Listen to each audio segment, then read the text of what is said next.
From 1917 to 1991, the Soviet Union loomed large over Europe and the entire world as a revolutionary new type of state, and eventually a superpower. During this time, the Iron Curtain hung over Europe, serving as an imaginary barrier cutting off the Soviet satellite states from the free world. It would appear for the longest time that the USSR could stand for ages and keep its people under control. However, 1956 served as a pivotal year in the diplomatic relations of 20th century Eastern Europe. From Russian failure to hold talks with the Hungarians to the United States' absence during the Soviet invasion of Hungary, 1956 was truly a year of diplomatic possibilities being ignored. In a sense, there are a series of people and movements to which this revolution can be credited. The Hungarian Revolution was truly an event to which the Warsaw Pact had been building up over a series of months and years. Joseph Stalin had been a vicious tyrant. He threw Eastern Europe into pain and suffering during his reign as Soviet premier.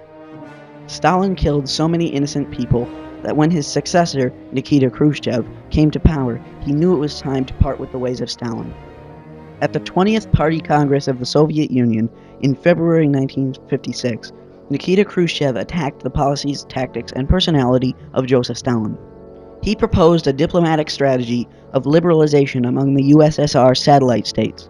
Khrushchev wanted to reform the Soviet government and give more freedom to the individual states.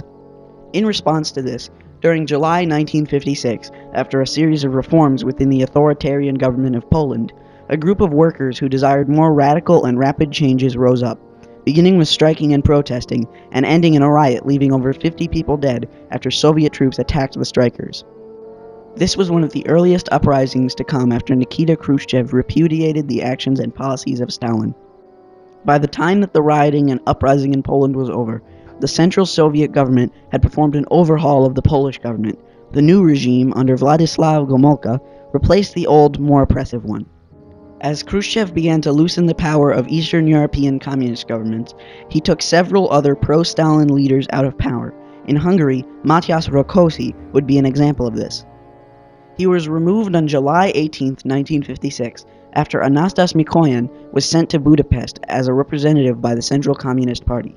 Mikoyan took part in a meeting of the Central Committee of the Hungarian Communist Party on the 18th, where it was decided that Rákosi would be taken from power. Soviet leadership installed Imre Nagy, who had been prime minister in the past, from 1953 to 1955. Imre Nagy began by heavily freeing up the government, introducing actual free elections and new ways of managing the farms. Nagy also allowed the free press to grow and the people to discuss and debate the path of the Hungarian government. Students and intellectuals referred to this as the rise of true socialism in Hungary. These actions, although more radical than those in other states, were still acceptable to the Khrushchev regime. Eventually, Imre Nagy began to tackle the forbidden subjects of the single-party system and national independence for Hungary. Imre Nagy announced his new government on October 27, 1956. On Tuesday, October 30th of 1956, Nagy allowed free elections, not just for the Communist Party candidates, but for a series of other parties. Through the course of these elections, a coalition government was formed in Hungary. The Hungarian parliament was now shared between the Communist Party, the Social Democratic Party, the Smallholders Party, and the Potofi Peasants Party. On the 30th of October, the Soviet government decided that diplomatic negotiation would be opened up with Hungary about the removal of Soviet tanks from their territory. On the same day, however, a mob of rioters formed in Budapest, Hungary's capital. The rioters attacked the Soviet AVH Russian Secret Service detachment, part of a military force that had been stationed in Hungary since October 24th.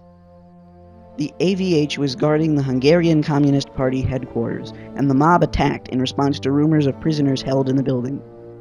Revolutionary leaders denounced the riots and hoped for further diplomatic actions. Regretfully, on the 31st of October, the Soviets decided to rescind the decision of the previous day. Soviet tanks in Romania and the Ukraine were ordered to move into Hungary in what is known as the Second Intervention. On November 1st, Imre Nagy's government announced Hungary's withdrawal from the Warsaw Pact.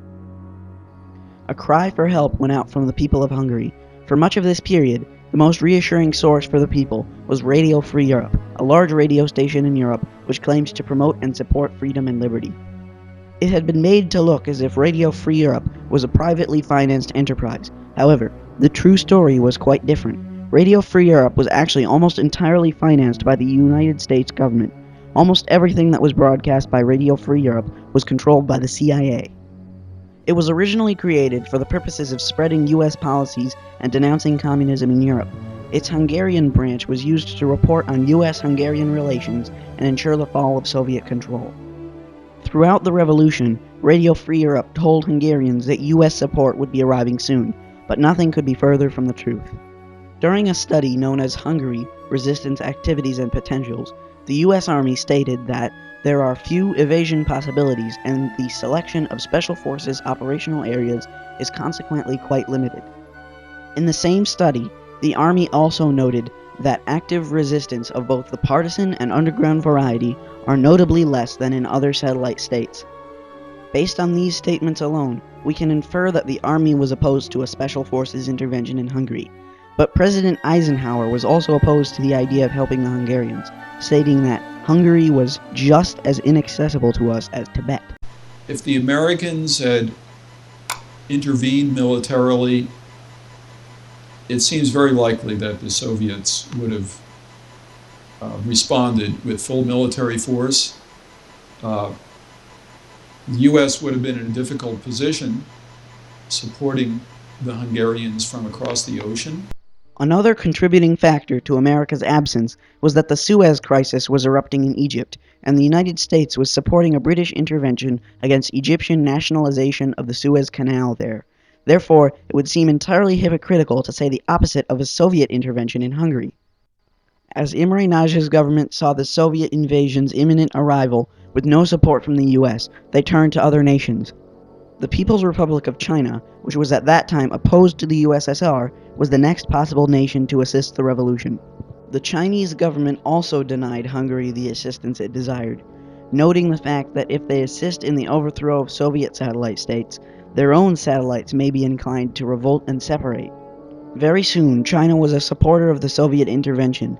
This failed diplomacy was coupled with the failure of the Soviet government to recognize the difference between a riot and a revolution. Rioting had been widespread ever since Premier Khrushchev's liberalization began. However, in most cases, these protests and riots were just that, protests, and in most cases they did not reflect the views of the satellite governments or even those of the revolutionary groups. Unlike the situation in Poland several months earlier, the Soviets failed to recognize this fact in Hungary. These failings on the part of the Soviet government contributed heavily to the outcome of the revolution.